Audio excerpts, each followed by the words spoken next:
minanifest ko, talagang kalinain ko na alam ko ba ng araw magiging calendar girl ako. And ito na nga, totoo talaga ang manifestation. Totoo talaga yung i-claim mo yung mga bagay at ibibigay yun ng physics sa'yo. And I'm so happy. I'm so proud. I've been with Ginebra for a long time and matagal ko na daw nililigawan sa mga boss ko. Boss, kailan na ba ako magka-calendar?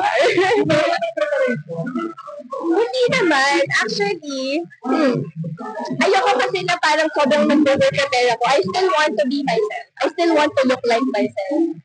So, konting diet lang, medyo nag-wake up call ko nga siya to like live a healthier lifestyle kasi I grew from Spain like early this year. So, parang ito na yung naging back on track na ako with my health. And I'm so grateful to Ginebra na ito yung naging push talaga din sa akin. Bakit na bagay sa yung industry tayo? Ako talaga. At saka hindi, yung Ginebra San Miguel talaga. It's because maybe I've worked with them for a long time. Talagang, I think it always feels like home. It always feels like this is somewhere that I belong. And yeah, I'm so happy. Well, syempre, brand knows the brand best.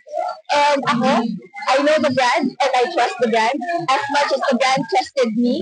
So this is the layout that we came up with. Yun, full trust talaga sa isa't isa. Very proud for sure. Sobra! Kanina niya pa ako, I'm feeling under the weather today, but talagang binibigyan niya ako ng vitamins, binila niya ako ng turmeric kanina para, so nagkakanta nga ako, sabi niya, don't drink cold water. So ang dami niyang mga ganyan paalala sa akin.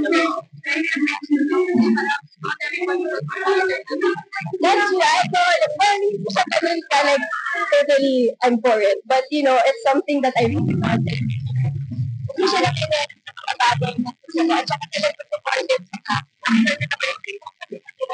hindi pa nakita. Pag nakita niya, ano siya, natutuwa siya. Kasi kanya,